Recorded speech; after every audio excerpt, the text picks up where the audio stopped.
नमस्कार दोस्तों, स्वागत है फिर से एक नए वीडियो में। तो दोस्तों, जैसे कि आप लोग जान रहे हैं कि 7 अगस्त का बिहार पुलिस का पहला दिन का एग्ज़ाम ख़त्म हो गया है।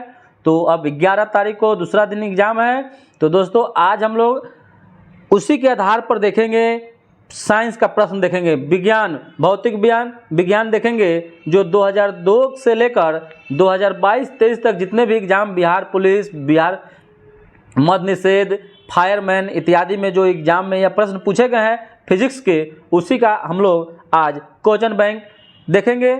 और दोस्तों, यही आगामी एग्जाम के लिए यह रामबाण साबित होगी दोस्तों। तो इसका पीडीएफ भी आप लोग को टेलीग्राम पर दे दिया जाता है, पीडीएफ टेलीग्राम पर दे दिया जाता है।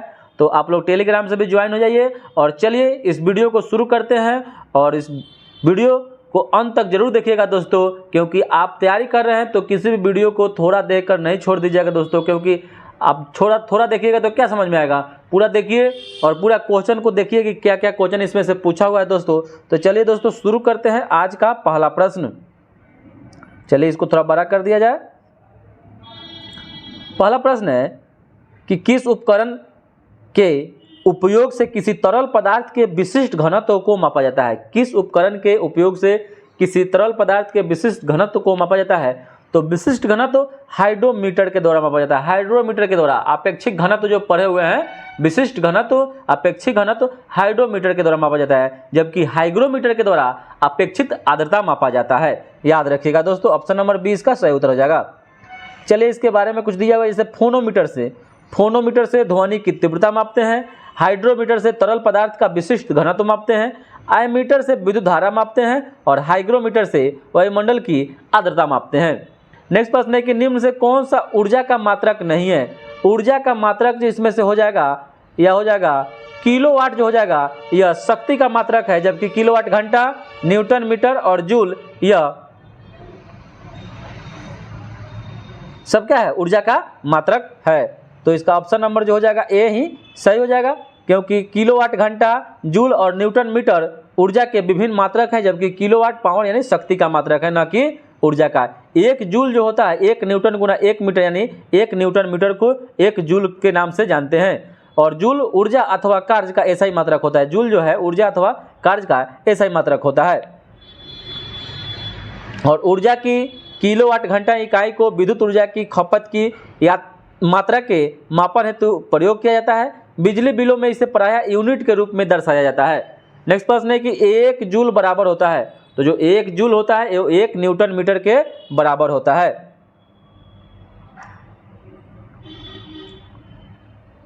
नेक्स्ट प्रश्न है कि प्रकाश वर्ष इकाई है। तो जो प्रकाश वर्ष इकाई होता है वह दूरी का इकाई है, दूरी का इकाई है। अंतर्राष्ट्रीय खगोलीय संघ के अनुसार प्रकाश वर्ष वह दूरी है जो प्रकाश द्वारा निर्वात में 1 वर्ष में तय की जाती है, और 1 प्रकाश वर्ष बराबर 9.46 गुना 10 के पावर 15 मीटर के बराबर होता है। और अगर किलोमीटर में कहें तो 9.46 गुना 10 के पावर 12 किलोमीटर होता है। पार्सेक नियम में से किसका मात्रक है। तो पार्सेक भी दूरी लंबाई का ही मात्रक है। दूरी मापने की जो सबसे बड़ी इकाई है वह पार्सेक ही है।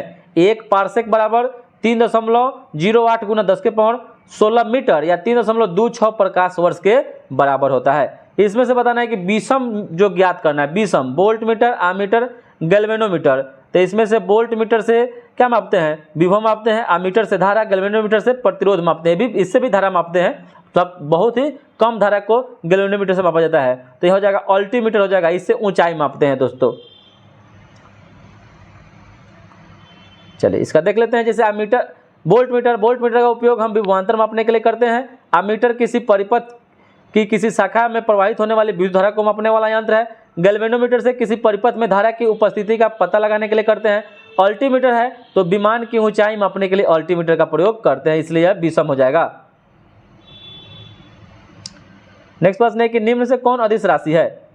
निम्न में से कौन अदिश राशि है। तो अदिश राशि उसे कहते हैं जिसमें केवल परिमाण होता है, दिशा नहीं होता है। जैसे में हो जाएगा द्रव्यमान, चाल, आयतन, कार्य, समय, ऊर्जा, शक्ति, ये सभी क्या है, अदिश राशि है। तो ये ऑप्शन नंबर सी हो जाएगा, ये हो जाएगा शक्ति जो है यह अदिश राशि है। नेक्स्ट प्रश्न है कि भूकंप किस पैमाना पर मापा जाता है। भूकंप जो है किस पैमाना पर मापा जाता है। तो हो जाएगा रिएक्टर स्केल से मापा जाता है। रिएक्टर स्केल, इसका खोज अमेरिकी वैज्ञानिक चार्ल्स रिएक्टर ने 1935 में किया था। और जो भूकंप की तीव्रता मापते हैं उसे भूकंप लेखी या सिस्मोग्राफ कहते हैं। और यह जो स्केल होता है वह 3 प्रकार का होता है, रॉसी-फोरेल स्केल, मर्केली स्केल और रिएक्टर स्केल। नेक्स्ट प्रश्न है, इनमें से कौन ऊर्जा की इकाई नहीं है? तो ऊर्जा की इकाई ऑर्ग सीजीएस मात्रक होता है, जूल एसआई मात्रक होता है, और न्यूटन जो है यह बल का एसआई मात्रक होता है, इसलिए ऑप्शन नंबर सी हो जाएगा। नेक्स्ट प्रश्न है कि निम्न में से कौन सी राशि अदिश नहीं है? इसमें से बताना है कौन सी अदिश राशि इसमें से नहीं है। तो हो जाएगा विस्थापन, या एक सदिश राशि है, ठीक है। अदिश राशि है जिसमें परिमाण होता है, दिशा नहीं होता है, ठीक है। सदिश राशि है जिसमें दिशा और परिमाण दोनों होता है, जैसे वेग, विस्थापन, त्वरण, बल, ये सब सदिश राशि है। नेक्स्ट प्रश्न है कि निम्नलिखित में से कौन विद्युत शक्ति की इकाई नहीं है? तो विद्युत शक्ति की इकाई इसमें से वाट, वोल्ट पर मीटर, जूल पर सेकेंड, वाट पर सेकेंड जो है या विद्युत शक्ति की इकाई नहीं है। और 1 वाट जो होता है ना, 1 जूल बटा 1 सेकेंड को कहते हैं। और वाट पर सेकेंड जो है विद्युत शक्ति का मात्रक नहीं होता है, याद रखिएगा दोस्तों। नेक्स्ट प्रश्न है कि प्रतिरोध की इकाई क्या है? तो प्रतिरोध की इकाई जो हो जाएगा उसको ओम बोलते हैं, ओम। किसी चालक का वह गुण उसमें प्रवाहित धारा का विरोध करता है उसे प्रतिरोध रेसिस्टेंस कहते हैं। यदि किसी चालक के सिरों के बीच विभवांतर भी वोल्ट एवं उसमें प्रवाहित धारा आई एम्पियर हो तो प्रतिरोध जो होगा विभवांतर बटा धारा यानी R बराबर V/I, इसका जो मात्रक होता है ओम होता है, इसका संकेत ऐसे लिखा जाता है, देख लीजिएगा दोस्तों। नेक्स्ट प्रश्न है कि FPS पद्धति में द्रव्यमान यानी APS फुट पाउंड सेकेंड पद्धति में द्रव्यमान की इकाई पाउंड हो जाएगा, पाउंड। नेक्स्ट प्रश्न है कि वह संख्या जिसे यूरोपियन देश मिलियन कहते हैं, तो 1 मिलियन में 10 लाख होता है, 10 लाख होता है, याद रखिएगा। 1 मिलियन में 10 लाख, 1 बिलियन जो होता है 10 के पावर 9 को कहते हैं, 10 के पावर 9 को 1 बिलियन कहते हैं। 1 ट्रिलियन जो होता है 10 के पावर 12 को कहते हैं। नेक्स्ट प्रश्न है कि दूध की शुद्धता मापने के लिए किसका प्रयोग करते हैं? तो दूध की शुद्धता मापने के लिए लैक्टोमीटर का प्रयोग करते हैं, लैक्टोमीटर। और लैक्टोमीटर से दूध की शुद्धता यानी उसके घनत्व को माप करते हैं। और लैक्टोमीटर का आविष्कार डिकास ने किया था, लैक्टोमीटर का आविष्कार डिकास के द्वारा किया गया था। नेक्स्ट प्रश्न है कि निम्न में कौन सदिश राशि है? तो इसमें से सदिश वेग हो जाएगा, वेग जो है यह एक सदिश राशि है, वेग, विस्थापन, बल, त्वरण, ये सब क्या है? सदिश राशि है। नेक्स्ट प्रश्न है कौन सा जो यंत्र है तरल पदार्थों के विशिष्ट गुरुत्व को मापता है? तो विशिष्ट तरल पदार्थों के विशिष्ट गुरुत्व को कौन मापेगा? तो यह हो जाएगा हाइड्रोमीटर मापेगा। हाइड्रोमीटर से विशिष्ट तरल पदार्थों के विशिष्ट गुरुत्व को मापा जाता है। और ग्रेविमीटर से भी मापते हैं, याद रखिएगा दोस्तों। ग्रेविमीटर से उस पर क्या होता है? पता लगाने के लिए, उसमें जो होता है पानी की उपस्थिति का पता लगाने के लिए करते हैं। नेक्स्ट प्रश्न है कि 1 प्रकाश वर्ष बराबर होता है? तो 1 प्रकाश वर्ष बराबर 9.46 गुना 10 के पावर 12 किलोमीटर के बराबर होता है। नेक्स्ट प्रश्न है कि पृथ्वी से सूर्य की अधिकतम दूरी जो है वह 152.1 मिलियन किलोमीटर यानी 15.21 करोड़ किलोमीटर हो जाएगा। इसी दिन जो होता है उस स्थिति को ऑफशोर कहते हैं, ऑफशोर कहते हैं, जो 4 जुलाई को होता है, 4 जुलाई को होता है, 4 जुलाई को यह स्थिति होती है। और सूर्य के प्रकाश को पृथ्वी तक पहुंचने में 8 मिनट 16.600 सेकेंड का समय लगता है। नेक्स्ट प्रश्न है इनमें से कौन सी ऊष्मा की इकाई नहीं है? तो ऊष्मा की इकाई फोन जो हो जाएगा, फोन, या ऊष्मा की इकाई नहीं है।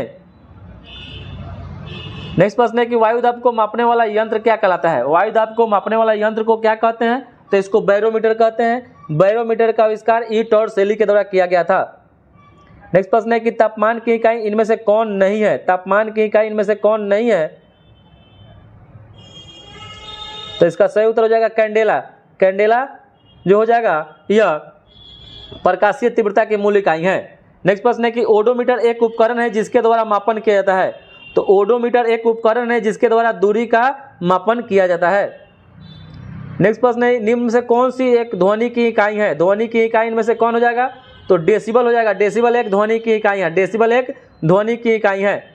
नेक्स्ट प्रश्न है किन 2 भौतिक राशियों के मात्रक समान है? किन 2 भौतिक राशियों के मात्रक समान है? तो वेग और चाल का जो मात्रक होता है वह समान होता है, वेग और चाल का मात्रक समान होता है। नेक्स्ट प्रश्न है इनमें से कौन सा मूल मात्रक नहीं है? तो इनमें से कौन मूल मात्रक नहीं है? तो मूल मात्रक की संख्या 7 है, तो ओम जो है यह मूल मात्रक नहीं है। नेक्स्ट प्रश्न है कि एसआई मात्रक में बोल्ट्जमान नियतांक का मान कितना होता है? तो 1.38 गुना 10⁻23 जूल पर केजी होता है। और इसका नामकरण लुडविग बोल्ट्जमान के नाम पर किया गया है। इसका मान जो होता है गैस नियतांक R और अवोगाद्रो संख्या Na अनुपात के बराबर होता है। भार का एसआई मात्रक क्या होता है? तो भार का एसआई मात्रक न्यूटन होता है, न्यूटन। और सीजीएस मात्रक में डाइन जो होता है वह बल का मात्रक होता है। नेक्स्ट प्रश्न है कि बल का बीमीय समीकरण क्या होता है? तो बल का जो बीमीय फॉर्मूला होता है ml T−2 होता है, ml T−2 होता है, क्योंकि बल बराबर द्रव्यमान यानी A बराबर A में होता है। तो द्रव्यमान का m होता है त्वरण का L × T−2 हो जाएगा, तो ml T−2 हो जाएगा। नेक्स्ट प्रश्न है किलोवाट घंटा किसकी इकाई है? तो किलोवाट घंटा यह विद्युत ऊर्जा की इकाई है, विद्युत ऊर्जा की इकाई है। नेक्स्ट प्रश्न है कि विद्युत शक्ति का मात्रक क्या होता है? विद्युत शक्ति का मात्रक वाट होता है, वाट। किसी विद्युत परिपथ में ऊर्जा के क्षय होने की दर को विद्युत शक्ति कहते हैं, इसका मात्रक वाट होता है। नेक्स्ट प्रश्न है कि विद्युत चुम्बकीय क्षेत्र का मात्रक, तो विद्युत चुम्बकीय क्षेत्र का मात्रक जो हो जाएगा वह टेस्ला हो जाएगा। विद्युत चुम्बकीय क्षेत्र का एसआई मात्रक न्यूटन प्रति एम्पियर मीटर होता है, जिसे टेस्ला कहते हैं। और वेबर पर मीटर स्क्वायर चुम्बकीय फ्लक्स घनत्व का मात्रक होता है। और वेबर चुम्बकीय फ्लक्स का एसआई मात्रक है तथा मैक्सवेल चुम्बकीय फ्लक्स का सीजीएस मात्रक है। नेक्स्ट प्रश्न है कि ऊर्जा का एसआई मात्रक, तो ऊर्जा का एसआई मात्रक जो हो जाएगा वह जूल हो जाएगा। ऊर्जा का एसआई मात्रक जूल हो जाएगा। ऊर्जा का एसआई मात्रक जूल होता है, जबकि सीजीएस मात्रक अर्ग होता है। और 1 जूल 10⁻7 अर्ग के बराबर होता है। नेक्स्ट प्रश्न है कि एंट्रोपी की इकाई क्या होती है? तो जो एंट्रोपी है उसकी इकाई जूल पर केल्विन पर मोल होता है, जूल पर केल्विन पर मोल होता है, जूल पर केल्विन पर मोल होता है।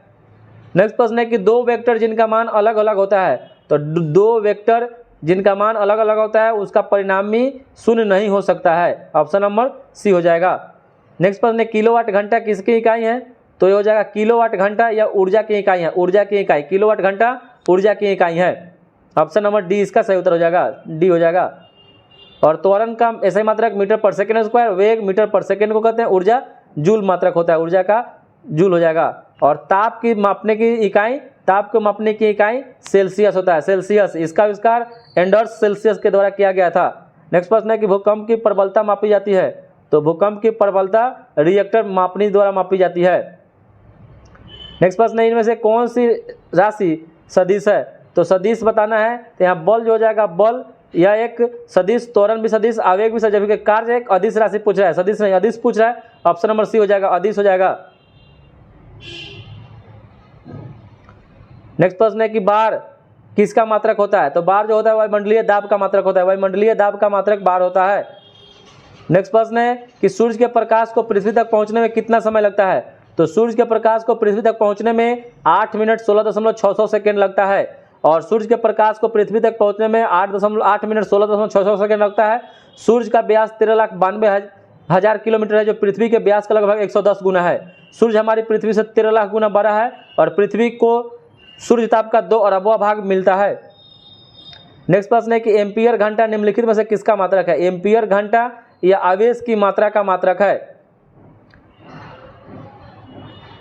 नेक्स्ट प्रश्न है कि वह उपकरण जो वायु दाब मापन हेतु प्रयुक्त होता है उसको बैरोमीटर कहते हैं, बैरोमीटर से। और हेक्टोमीटर से लंबाई मापा जाता है, एनीमोमीटर से वायु का वेग मापा जाता है, थर्मोमीटर से तापमान मापा जाता है। नेक्स्ट प्रश्न है कि 1 पिकोग्राम जो होता है कितने के बराबर होता है? तो 1 पिकोग्राम 10⁻−12 ग्राम के बराबर होता है। और 1 माइक्रो में 10⁻6 ग्राम होता है। नेक्स्ट प्रश्न है कि एम्पियर किसकी इकाई है? तो एम्पियर जो है वह विद्युत धारा की इकाई है, विद्युत धारा की इकाई है। विद्युत धारा की इकाई एम्पियर हो जाएगा, चुंबकीय क्षेत्र का टेस्ला हो जाएगा, विद्युतीय चार्ज का कूलम हो जाएगा, प्रतिरोध का मात्रक ओम हो जाएगा। नेक्स्ट प्रश्न है इनमें से कौन सी सदिश राशि है, सदिश मात्रा इसमें से बताना है। तो प्रतिबल जो हो जाएगा वह एक सदिश इकाई है, सदिश इकाई है। प्रतिबल का मात्रक न्यूटन पर मीटर स्क्वायर होता है। नेक्स्ट प्रश्न है कि बोल्ट मापी यंत्र का उपयोग डैश मापने के लिए किया जाता है, तो हो जाएगा विभवांतर मापने के लिए किया जाता है। नेक्स्ट प्रश्न है कि कार्य की इकाई क्या है? तो कार्य की इकाई जो हो जाएगा वह जूल हो जाएगा, जूल। नेक्स्ट प्रश्न है कि निम्न यंत्र से विद्युत धारा का मापन करते हैं तो उसको आमीटर कहते हैं, आमीटर से विद्युत धारा का मापन करते हैं। वोल्ट मीटर से किसी परिपथ के दो बिंदुओं के बीच को विभवांतर मापते हैं। एनीमोमीटर से वायु की शक्ति और गति मापते हैं। नेक्स्ट प्रश्न है कि जड़त्व के नियम को यह भी कहा जाता है। तो जड़त्व के नियम को गति का पहला नियम कहा जाता है। गति का पहला नियम कहा जाता है। नेक्स्ट प्रश्न है कि रैखिक संवेग के बदलने की दर को क्या कहते हैं। तो रैखिक संवेग के बदलने की दर को बल कहते हैं, बल, फोर्स कहते हैं। नेक्स्ट प्रश्न है क्रिया बल एवं प्रतिक्रिया बल हमेशा लगते हैं। तो क्रिया बल एवं प्रतिक्रिया बल हमेशा अलग अलग वस्तुओं पर और विपरीत दिशाओं में लगते हैं। नेक्स्ट प्रश्न है कि v वेग से गतिमान वस्तु की गतिज ऊर्जा क्या है। यदि वेग को प्रारंभिक वेग का 1/3 गुना घटा दिया जाए तो गतिज ऊर्जा क्या होगा। तो गतिज ऊर्जा हाफ mv² होता है, हाफ mv² होता है दोस्तों। तो इसका जो गतिज ऊर्जा होगा, गतिज ऊर्जा k/9 हो जाएगा, k/9, क्योंकि आप यहाँ देख लीजिए दोस्तों, क्योंकि 1/2 mv², v/3 का स्क्वायर करेंगे तो v²/9 हो जाएगा। तो क्या करेंगे, क्या हो जाएगा, k/9 हो जाएगा इसका आंसर। नेक्स्ट प्रश्न है किसी स्प्रिंग को 2 सेंटीमीटर से विस्तारित किया जाता है तो उसकी स्थितिज ऊर्जा का मान यू है। यदि इसे 10 सेंटीमीटर से विस्तारित किया जाए तो इसकी स्थितिज ऊर्जा का मान क्या होगा। तो दोस्तों स्थितिज ऊर्जा, एक प्रत्यास्थ स्थितिज ऊर्जा वह स्थितिज ऊर्जा है जो एक प्रत्यास्थ वस्तु में संग्रहित होती है। जब इसे खींचा संपीड़ित किया जाता है तब स्प्रिंग की लंबाई x तक खींचा जाए तो इसमें संग्रहित ऊर्जा U = ½ kx² हो जाएगा, जहाँ k एक स्प्रिंग नियतांक है। तो इसको निकालिएगा तो यहाँ पर क्या आ जाएगा, 25 तक बढ़ जाएगा। नेक्स्ट प्रश्न है कि सही कथन का चयन करना है। तो सही कथन इसमें से हो जाएगा कि प्रत्यास्थ टक्कर में निकाय का कुल जो संवेग होता है वह संरक्षित रहता है। ऑप्शन नंबर सी इसका सही उत्तर हो जाएगा। नेक्स्ट प्रश्न है कि रॉकेट की कार्य प्रणाली का जो सिद्धांत है किस पर आधारित है। तो हो जाएगा रेखीय संवेग संरक्षण के सिद्धांत पर आधारित है। नेक्स्ट प्रश्न है कि चलती कार में ब्रेक लगने पर यात्री को आगे की ओर झुकना निम्नलिखित में से किसका उदाहरण है। तो हो जाएगा गति जड़त्व का उदाहरण है, गति जड़त्व का उदाहरण है। एक समान गति दर्शाने वाले वेग समय आलेख का ढाल जो होता है वह शून्य होता है। नेक्स्ट प्रश्न है कि चलती गाड़ी के डिब्बों में हवा प्रवेश करती है, इसकी व्याख्या आधारित है। तो हो जाएगा बर्नौली के प्रमेय पर आधारित है। छप्पर का, आंधी का, ये सब उड़ना भी बर्नौली के प्रमेय पर ही आधारित है। निम्न में से कौन सा जो बल है पृथ्वी पर मुक्त रूप से गिरते हुए पिंड पर नहीं कार्य करता है। तो हो जाएगा अभिकेंद्र हो जाएगा, अभिकेंद्र हो जाएगा। नेक्स्ट प्रश्न है कि त्वरित गति के लिए कौन सा कथन जो है वह सत्य है। तो त्वरित गति के लिए कौन सा कथन जो सत्य हो जाएगा। तो पिंड की चाल सतत बदलती रहती है। ऑप्शन नंबर बी हो जाएगा इसका सही उत्तर। और चाल का ऐसे मात्रक मीटर/सेकंड² होता है।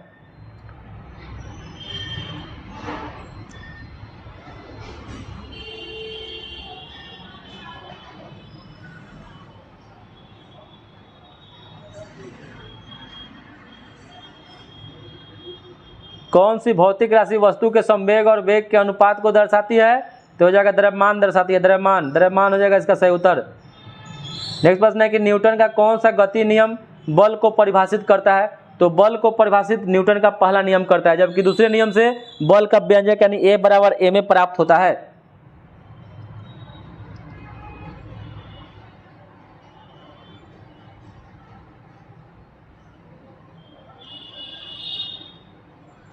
न्यूटन के गति के कितने नियम हैं। तो 3 नियम हो जाएगा, प्रथम नियम को जड़त्व का नियम भी कहा जाता है। तृतीय नियम को क्रिया प्रतिक्रिया का नियम कहते हैं। एक औष्ण में कितना वाट होता है। तो 746 वाट होता है, 746 वाट होता है। आकाश में उड़ते पक्षी में कौन सी ऊर्जा होती है। तो जो आकाश में पक्षी उड़ता है उसमें होता है गतिज और स्थितिज ऊर्जा दोनों होती है। नेक्स्ट प्रश्न है कि गति के सूत्र S = ut + ½ at² में S का जो मतलब होता है t सेकेंड में तय की गई दूरी होती है। एक गोली टकराती है और एक अनुप्रस्थ घर्षणहीन मेज पर एक ठोस ब्लॉक में धंस जाती है। इस प्रक्रिया में कौन सी भौतिक राशि सुरक्षित रहती है। तो केवल संवेग यानी मोमेंटम रहता है, मोमेंटम। एक पहाड़ी पर चढ़ते हुए वाहन का जो ड्राइवर है गियर का अनुपात जो रखता है वह क्या रखता है। तो इसका सही उत्तर हो जाएगा 1 के बराबर या 1 से अधिक रखता है।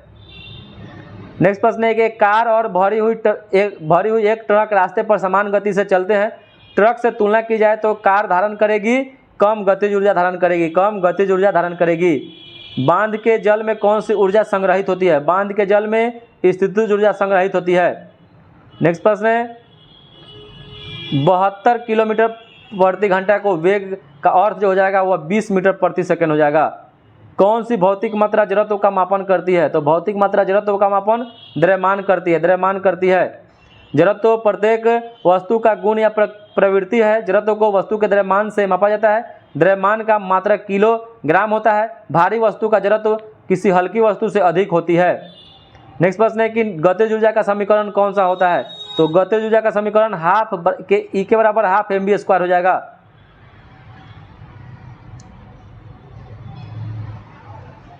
नेक्स्ट प्रश्न है कि निम्नलिखित में से किन्हें ऊर्जा संग्रहण के लिए इस्तेमाल किया जाता है?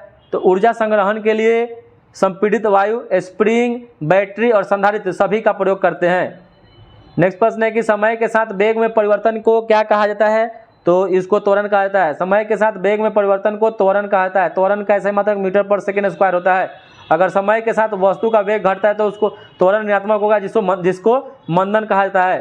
नेक्स्ट प्रश्न है कि निम्न से कौन सा नियम रॉकेट प्रणोदन में शामिल होता है? तो हो जाएगा न्यूटन के गति का तीसरा नियम शामिल होता है। नेक्स्ट प्रश्न है कि यदि किसी वस्तु का संवेग दोगुना कर दिया जाए तो उसके गतिज ऊर्जा में कितने प्रतिशत की वृद्धि होगी? तो हो जाएगा 300% की वृद्धि हो जाएगी, क्योंकि गतिज ऊर्जा को किसी वस्तु का संवेग को दोगुना